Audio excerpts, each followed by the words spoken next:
जिस तरीके से मैं एक इसमें ऐड करना चाहूंगा, मैं एक लाइन ऐड करना चाहूंगा, वो ये है कि लाहौर जो है वो बनता भी नहीं है। अगर तो फॉर्मर प्राइम मिनिस्टर लाहौर होते तो समझ में बात आ जाती। और बनी गाला का मेरा ख्याल है चले यहाँ पे है। मैं इसके अंदर एक और चीज देख रहा हूँ, वो ये है कि पेशावर जाने का मकसद ये है इस सारी एक्सरसाइज के अंदर कि बहुत सारे लोग जो है वो मिसेस प्राइम मिनिस्टर जो है उनका ट्रस्ट और उनके करीब आना चाहते हैं। क्योंकि यही वो एक सोर्स है जो फॉर्मर प्राइम मिनिस्टर को एक ट्रस्ट दिलवाएगा कि आपके लिए किसने क्या किया। तो इस चीज के अंदर बहुत सारे लोगों ने सोचा होगा कि एक ऐसी जगह पे चले जाए। और मेरा ख्याल है कि जिस ज्यादा इस वक्त लोग कह रहे हैं कि शायद फॉर्मर प्राइम मिनिस्टर का मिसट्रस्ट है, उन्होंने ये कोशिश की है कि उस जगह जाया जाए और रियलाइज करवाया जाए कि जो पिछले 10, 12, 14 दिन के अंदर हुआ है उसके अंदर हमारी कोई बैड इंटेंशन नहीं थी। ठीक है, चलिए हाफिज एहसान अहमद साहब, कानूनी एतबार से अगर देखा जाए तो लीगली जिस तरीके से आज उनकी रिहाई मुमकिन हो पाई है, हम इसे ये कहेंगे कि इंसाफ की जीत है या फिर वाकई मामला आपको भी कुछ और नजर आ रहा है? बिस्मिल्लाहिर्रहमानिर्रहीम, आपका बहुत शुक्रिया। अगर इस सारे कॉन्टेक्स्ट के अंदर देखा जाए जो पिछले 1 साल से चल रहा था कि जब से वो जेल गई थी, और बुनियादी तौर पे भी आप देखें कि जब ये जेल गई नहीं थी बल्कि बनी गाला को सब जेल जो है करार दिया गया था और गवर्नमेंट ने एक नोटिफिकेशन किया था जिसको बाद के अंदर बताते खुद इस्लामाबाद हाई कोर्ट के अंदर चैलेंज किया और उसके अंदर ये कहा गया कि नहीं, उस जो नोटिफिकेशन है उसे सेट असाइड किया जाए। और मैं ज्यादा सिक्योर फील करूंगी कि अगर मुझे जो है किसी और जगह यानी कि जेल के अंदर शिफ्ट कर दिया जाए। और हालांकि गवर्नमेंट ने उसको डिफेंड भी किया था, वहां के ऊपर क्राउड का एक उन्होंने लगाया था, फिर बहुत सारी चीजें थी। तो मेरा ये ख्याल ये है कि मुनासिब उस वक्त भी वही था कि अगर वो बनी गाला के अंदर रहती तो ज्यादा इसके अंदर मुनासिब था कि गवर्नमेंट के पास ये पार है कि प्रेजेंट रूल्स के अंदर। तो एक चीज थी। अब दूसरा ये है कि जिस कॉन्टेक्स्ट के अंदर केसेस चल रहे थे या जिस स्मूथ तरीके से आज जो है वो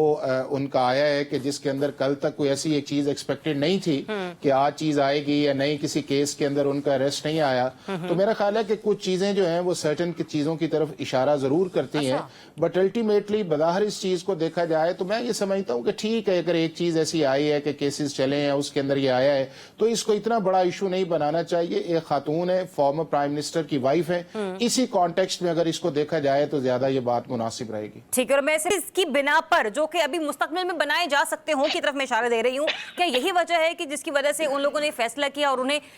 लाहौर के बजाय पेशावर मूव करने का कहा गया?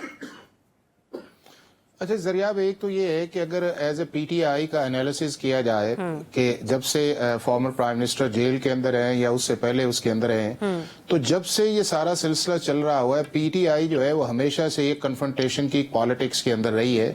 और अगर आप इसको सारे को देखें तो जितनी भी प्रॉब्लम्स आएंगे उसके अंदर बहुत बड़ी कंट्रीब्यूशन जो है उनकी उस पॉलिटिकल स्ट्रेटजी की है या उनकी पॉलिटिकल स्टेटमेंट की है। और हर वो शख्स पाकिस्तान की जब बड़ी कॉन्स्टिट्यूशनल पोस्ट की तरफ जाने लगता है तो उसके अंदाज के अंदर या उसके रुख के अंदर एक ऐसा नैरेटिव क्रिएट कर दिया जाता है कि और नैरेटिव जो है अल्टीमेटली इनके खिलाफ चला जाता है। और जब खिलाफ चलता जाता है तो फिर उस नैरेटिव को सस्टेन करने के लिए उस पर्सनैलिटी को कंट्रोवर्सी की तरफ ले जाते हैं। अच्छा। और अल्टीमेटली फिर होता यह है कि उसका नुकसान उन्हें पॉलिटिकली भी होता है और उसका नुकसान उनको दूसरी पॉलिटिकल पार्टीज के रिलेशंस के अंदर भी आता है। अभी आप ये देख लें कि अगर पाकिस्तान तहरीक इंसाफ, और दुनिया में कभी भी इस तरह नहीं हुआ कि आपका लीडर,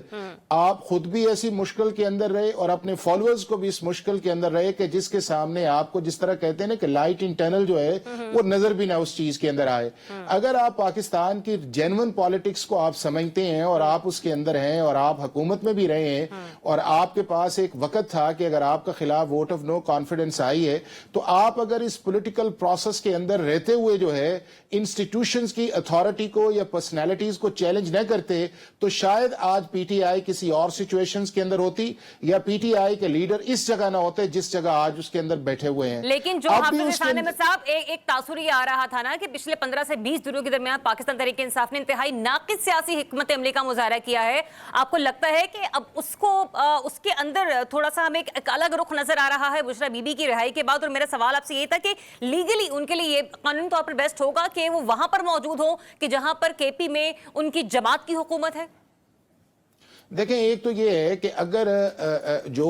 मिसेस प्राइम मिनिस्टर जो है उनको उन्होंने बाहर किया है या वो बाहर आई हैं, तो अगर उन्होंने बाहर ना आने देना होता या उनको यहाँ से किसी और जगह ना जाने होता तो आज बुशरा बीबी जो है वो जेल के अंदर नहीं आनी थी, वो किसी न किसी और मामले के अंदर उन्हें इन्वॉल्व कर देना चाहिए था। ठीक है, तो पॉइंट लिहाजा आपका आ हमें गया।